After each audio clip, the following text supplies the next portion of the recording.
ನಿಜವಾಯ್ತು, ಬಾಬಾ ವಂಗ ನುಡಿದ 2026ರ 2 ಭವಿಷ್ಯವಾಣಿ. ಇನ್ನು 3 ಬಾಕಿ, ಅದರಲ್ಲೂ ಎಲ್ಲರ ಕಣ್ಣು ನವೆಂಬರ್ ಮೇಲೆ.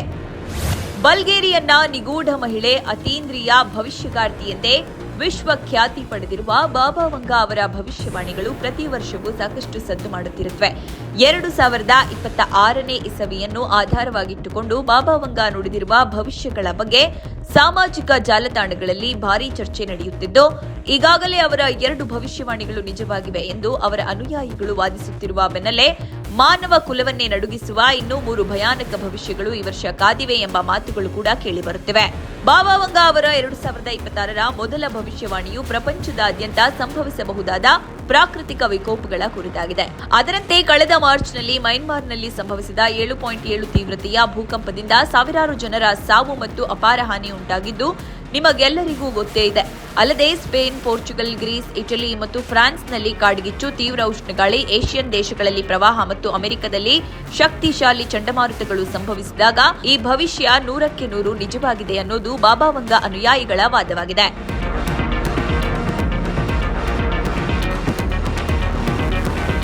ಆದಾಗ್ಯೂ ಬಾಬಾ ವಂಗ ಅವರ ಭವಿಷ್ಯವಾಣಿಗಳಲ್ಲಿ ಈ ಪ್ರಾಕೃತಿಕ ವಿಕೋಪಗಳು ಎಲ್ಲಿ ಮತ್ತು ಯಾವಾಗ ಸಂಭವಿಸುತ್ತವೆ ಎಂಬ ಬಗ್ಗೆ ಯಾವುದೇ ನಿರ್ದಿಷ್ಟ ಮಾಹಿತಿ ಇರಲಿಲ್ಲ ಎಂಬುದು ಗಮನಾರ್ಹ ಸಂಗತಿಯಾಗಿದೆ.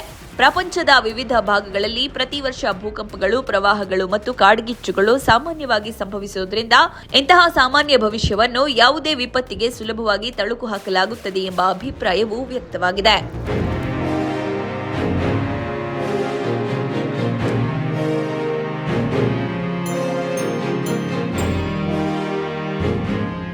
ಇನ್ನು ಎರಡನೆಯ ಭವಿಷ್ಯವು ಕೃತಕ ಬುದ್ಧಿಮತ್ತೆ ಎಐ ಮತ್ತು ಕೆಲಸದ ಸ್ಥಳಗಳಲ್ಲಿ ಮನುಷ್ಯನ ಜಾಗವನ್ನು ಯಂತ್ರಗಳು ಆಕ್ರಮಿಸಿಕೊಳ್ಳುತ್ತದೆ ಎಂಬುದಾಗಿತ್ತು.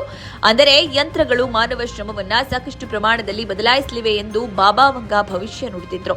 ಅದೇ ರೀತಿ ಇಂದು ಎಐ ಬೆಳವಣಿಗೆಯಿಂದ ಬಹುತೇಕ ಕಂಪನಿಗಳಲ್ಲಿ ಉದ್ಯೋಗಿಗಳು ಕೆಲಸ ಕಳೆದುಕೊಂಡಿದ್ದಾರೆ ಎಂದು ಬಾಬಾ ವಂಗ ಅವರ ಅನುಯಾಯಿಗಳು ಹೇಳಿಕೊಳ್ಳುತ್ತಾರೆ.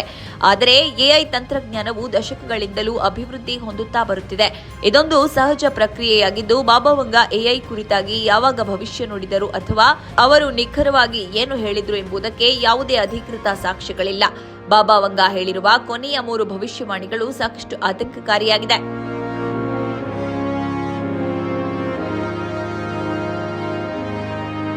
ನವೆಂಬರ್ನಲ್ಲಿ ಏಲಿಯನ್ಸ್ ಆಗಮನ.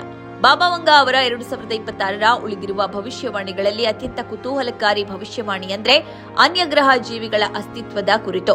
ಬಾಬಾ ವಂಗ ಅವರ ಭವಿಷ್ಯದ ಪ್ರಕಾರ ದೈತ್ಯ ಬಾಹ್ಯಾಕಾಶ ನೌಕೆಯು ಭೂಮಿಯ ವಾತಾವರಣವನ್ನು ಪ್ರವೇಶಿಸಲಿದೆ ಮತ್ತು ಮನುಷ್ಯರು ಅನ್ಯಗ್ರಹ ಜೀವಿಗಳೊಂದಿಗೆ ಸಂಪರ್ಕ ಸಾಧಿಸಲಿದ್ದಾರೆ.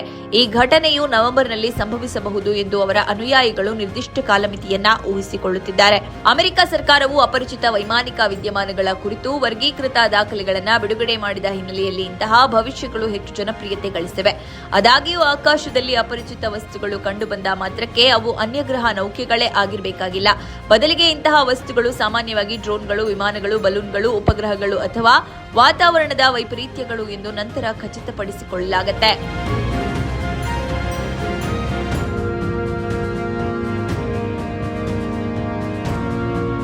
ಎರಡು 2026ರ ಅತ್ಯಂತ ಭಯಾನಕ ಭವಿಷ್ಯಗಳಲ್ಲಿ 3ನೇ ಮಹಾಯುದ್ಧದ ಆರಂಭವೂ ಒಂದಾಗಿದೆ. ಚೀನಾ ತೈವಾನ್ ಅನ್ನು ವಶಪಡಿಸಿಕೊಳ್ಳಲು ಪ್ರಯತ್ನಿಸುತ್ತದೆ ಮತ್ತು ರಷ್ಯಾ ಹಾಗೂ ಅಮೆರಿಕ ನಡುವಿನ ವಿವಾದಗಳು ನೇರ ಯುದ್ಧಕ್ಕೆ ತಿರುಗಲಿವೆ ಎಂದು ಬಾಬಾ ವಂಗ ಅವರ ಅನುಯಾಯಿಗಳು ವಾದಿಸುತ್ತಿದ್ದಾರೆ. ಸದ್ಯಕ್ಕೆ ತೈವಾನ್ ಸ್ವಾಯತ್ತ ಪ್ರದೇಶವಾಗಿ ಉಳಿದಿದೆ ಮತ್ತು ರಷ್ಯಾ ಹಾಗೂ ಅಮೆರಿಕ ನೇರ ಯುದ್ಧಕ್ಕೆ ಇಳಿದಿಲ್ಲವಾದರೂ ಉಕ್ರೇನ್ ಯುದ್ಧ ಮತ್ತು ಮಹಾಶಕ್ತಿಗಳ ನಡುವಿನ ಹೆಚ್ಚುತ್ತಿರುವ ಉದ್ವಿಗ್ನತೆಯು ಈ ಭವಿಷ್ಯವನ್ನು ಮತ್ತೊಮ್ಮೆ ಸಾರ್ವಜನಿಕರ ಗಮನಕ್ಕೆ ತರುತ್ತಿದೆ.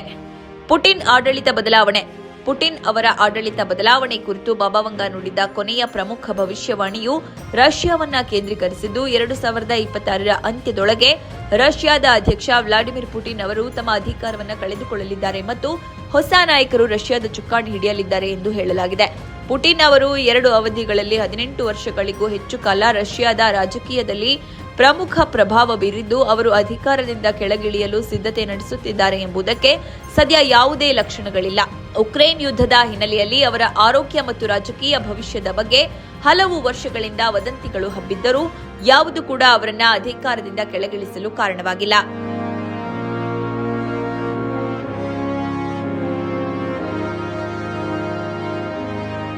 ಯಾರಿ ಬಾಬಾ ವಂಗ? ವರದಿಗಳ ಪ್ರಕಾರ ಬಾಬಾ ವಂಗ ಅವರು 1911ರಲ್ಲಿ ಉತ್ತರ ಮ್ಯಾಸಿಡೋನಿಯಾದ ಸ್ಟ್ರೋಮಿಕಾದಲ್ಲಿ ಜನಿಸಿದ್ರು. ಅವರ ಮೂಲ ಹೆಸರು ವಾಂಜೆಲಿಯಾ ಪಾಂಡೆವಾ ಡೆಮಿಟ್ರೋವಾ ಎಂದು. ತಮ್ಮ 12ನೇ ವಯಸ್ಸಿನಲ್ಲಿ ಭಾರೀ ಚಂಡಮಾರುತದ ಸಮಯದಲ್ಲಿ ನಿಗೂಢವಾಗಿ ದೃಷ್ಟಿ ಕಳೆದುಕೊಂಡ್ರಂತೆ. 1996ರಲ್ಲಿ ಮೃತಪಟ್ಟಿರುವ ಬಾಬಾ ವಂಗ 5079ನೇ ಇಸವಿಯವರೆಗೂ ಏನಾಗಲಿದೆ ಎನ್ನುವುದನ್ನು ಕಂಡುಕೊಂಡಿದ್ದಾಗಿ ಹೇಳಿದ್ದು, ಅದನ್ನು ಸಮಾಜಕ್ಕೆ ತಿಳಿಸಿಯೇ ಕೊನೆಯುಸಿರೆಳೆದಿದ್ರು ಎಂದು ಹೇಳಲಾಗಿದೆ. ಅನೇಕ ಭವಿಷ್ಯಗಳು ನಿಜವಾಗಿವೆ.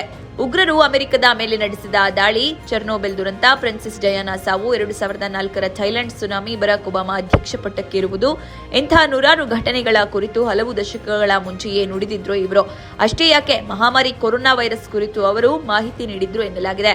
15ನೇ ಶತಮಾನದ ಜ್ಯೋತಿಷಿ ನಾಸ್ಟಡಾಮಸ್ಗೆ ಬಾಬಾ ವಂಗ ಅವರನ್ನ ಹೋಲಿಕೆ ಮಾಡಲಾಗುತ್ತೆ. ಅವರ ಭವಿಷ್ಯವಾಣಿಗಳು 85% ನಿಖರ ಎನ್ನಲಾಗುತ್ತಿದೆ. 5079ರಲ್ಲಿ ಬ್ರಹ್ಮಾಂಡವು ಕೊನೆಗೊಳ್ಳುತ್ತದೆ.